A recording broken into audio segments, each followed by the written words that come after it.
Alright, I'm a bit late to the party with this video, but regardless, here it is. Yesterday, the COD Pod, which is Call of Duty's podcast, released their third episode.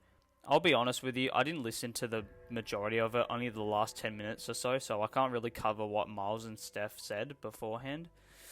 The reason is, the last bit was related to Black Ops 6 Zombies, and I don't really care too much for the rest of the game. So I'll be discussing the points they brought up in order. So let's start with the first one. The first thing they said is that Liberty Falls had undergone a change in its atmosphere, or as they describe, the visual tone has become moodier. And they go on to explain that what we saw was just a work in progress, which we all knew because the game obviously had not come out yet.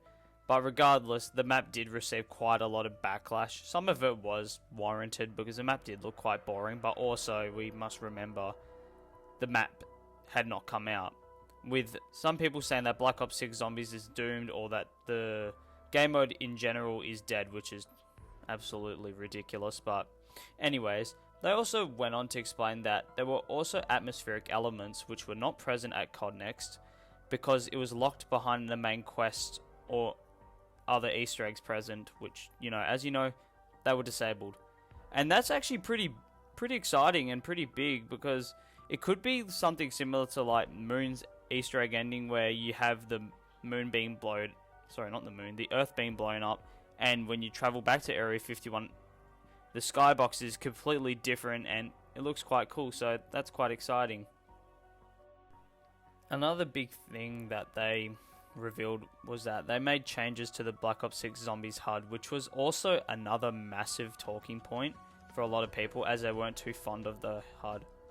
I personally wasn't fussed at all by the HUD because, one, I don't think it was that bad, and number two, you can change the HUD and you can customize it to your own liking, so it really wasn't something like I was bothered. Some other stuff they spoke about, which we already knew, was we are getting DLC 1 before the end of the year, which, judging by this, it's safe to say they have already started working on the DLC map, or they were even working on it at COD Next, which it is also pretty exciting because we've never gotten a DLC map this early.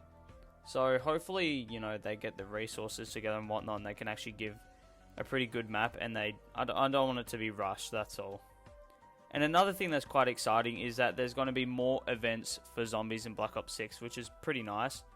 Black Ops Cold War had quite a few of them, like Jingle Hells, which I'm going to be honest with you, I never played it. And they had a Halloween event, which was really cool, as sometimes zombies and mini bosses would actually drop like a jack-o'-lantern or something, which would give you a weapon and all that, and it actually helped out in one of the times I was doing a boss fight in Cold War.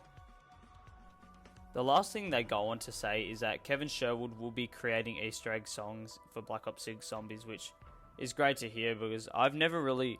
There's maybe one or two Easter egg songs I don't like. The rest of them have been great songs, and you always activate them when you play the map, come on. Although I feel like since Black Ops 3 onwards, no one's really bothered. But, it's still nice to have.